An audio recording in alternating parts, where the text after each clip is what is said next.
পশ্চিমবঙ্গ তৃণমূল প্রাথমিক ও মাধ্যমিক শিক্ষক সংগঠনের পক্ষ থেকে পূর্ব মেদিনীপুরের নন্দীগ্রাম 2 নম্বর ব্লকের রিয়াপাড়ায় আয়োজিত হলো শিক্ষক সমাবেশ। শিক্ষকদের একাধিক দাবি দেওয়া এবং আসন্ন বিধানসভা নির্বাচনকে পাখির চোখ করে সংগঠন শক্তিশালী করার লক্ষ্যে এই শিক্ষক সমাবেশের আয়োজন করা হয় রিয়াপাড়ায়। এই শিক্ষক সমাবেশে উপস্থিত ছিলেন তমলুক সাংগঠনিক জেলা তৃণমূল কংগ্রেস সভাপতি সুজিত রায়। এছাড়াও ছিলেন পূর্ব মেদিনীপুর জেলা প্রাথমিক বিদ্যালয় সংসদের সভাপতি হাবিবুর রহমান, পশ্চিমবঙ্গ তৃণমূল প্রাথমিক শিক্ষক সমিতির সভাপতি মইদুল ইসলাম, পশ্চিমবঙ্গ তৃণমূল মাধ্যমিক শিক্ষক সমিতির সভাপতি প্রীতম হালদার, পশ্চিমবঙ্গ তৃণমূল প্রাথমিক শিক্ষক সমিতি তমলুক সাংগঠনিক জেলার সভাপতি নীলকান্ত অধিকারী। এছাড়াও ছিলেন পশ্চিমবঙ্গ তৃণমূল মাধ্যমিক শিক্ষক সমিতি তমলুক সাংগঠনিক জেলার সভাপতি সমরেন্দ্র নাথ সহ একাধিক বিশিষ্ট ব্যক্তিবর্গরা। আমাদের প্রিয় সংগঠন West Bengal Trinamool primary teacher association 8ই নভেম্বর আমার দ্বিতীয়বারের পথ চলা শুরু। 8ই নভেম্বর আমাদের এই সংগঠনের মর্যাদা অনেকখানি বাড়িয়ে দিয়েছেন আমাদের জনগণমন অধিনায়িকা মমতা বন্দ্যোপাধ্যায় এবং আমাদের সকলের নেতা, আমাদের অভিভাবক, আমাদের সেনাপতি অভিষেক বন্দ্যোপাধ্যায়ের নির্দেশে এআইটিসি পেজে আমাদের নামগুলো অন্যান্য শাখা সংগঠনের মতো এআইটিসির পেজে নামটা বেরিয়েছে। সেই কারণে প্রথমেই আমরা মমতা বন্দ্যোপাধ্যায় এবং অভিষেক বন্দ্যোপাধ্যায়কে আমার পক্ষ থেকে, আমার জেলার পক্ষ থেকে অসংখ্য ধন্যবাদ, কৃতজ্ঞতা জানাচ্ছি, প্রণাম জানাচ্ছি। তো আমাদের যিনি মইদুল সাহেব, মানে রাজ্য সভাপতি মইদুল সাহেব এবং প্রীতম হালদার মহোদয়, তিনি সেকেন্ডারি টিচার অ্যাসোসিয়েশনের প্রেসিডেন্ট, ওনারা বলেছিলেন আমাদের পথ চলা শুরু হবে গোটা রাজ্যের মধ্যে পূর্ব মেদিনীপুর জেলার নন্দীগ্রাম দিয়ে।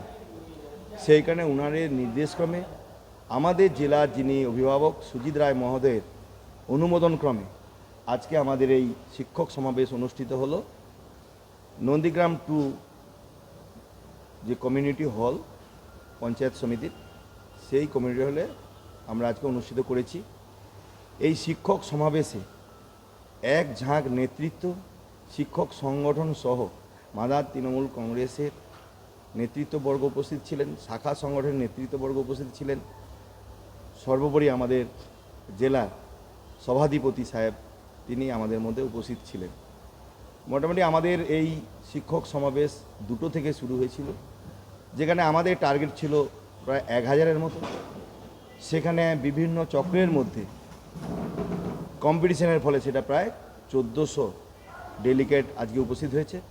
তবে কেবলমাত্র যে আমাদের প্রাইমারি টিচার অ্যাসোসিয়েশন নয়, এখানে আমাদের প্রাথমিক শিক্ষক সমিতি, তার সাথে সাথে আমাদের সেকেন্ডারি শিক্ষক সমিতি উদ্যোগে এইটা হয়েছিল।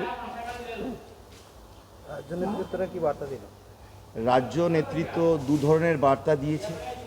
প্রথম যে বার্তাটা আমাদের সাংগঠনিক ব্যাপারে অনেক কিছু বার্তা দিয়েছে, আমাদের প্রিয় সংগঠনের শিক্ষক শিক্ষিকাদের স্বার্থে বিভিন্ন দাবি দেওয়ার বিষয়ে ওনারা বলেছেন।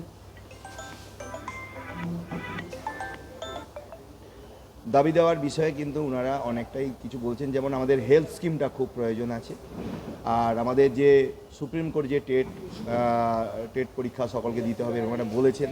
তাতে আমাদের সংগঠন, আমাদের সরকার যেমন ডিএলডি কোর্স করেছিলেন, সেইভাবে ওনারা আমাদের পাশে থাকবেন, আমরাও শিক্ষক শিক্ষিকাদের পাশে থাকব, এই বার্তা দিয়েছেন। এবং 26শে যে নির্বাচন, সেই নির্বাচনে আমাদের শিক্ষক সংগঠনকে একটা অন্য মাত্রায় মাদার তৃণমূল কংগ্রেসের সঙ্গে আমাদের সহযোগিতা করতে হবে, সমন্বয় করতে হবে, যাতে আমাদের এই যে জেলায়, বিশেষ করে আমার তমলুক সাংগঠনিক জেলায় যে 8টা বিধানসভা আছে, 8টা সিটি আমাদের তুলে দিতে হবে, বিজয়ী করতে হবে।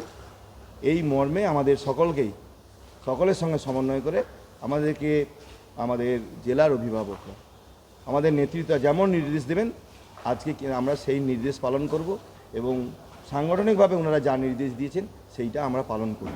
প্রার্থীকে জেতানোর লক্ষ্যেই তৃণমূল প্রার্থীকে এই করো না, এটা দুটোই একসাথে ছিল।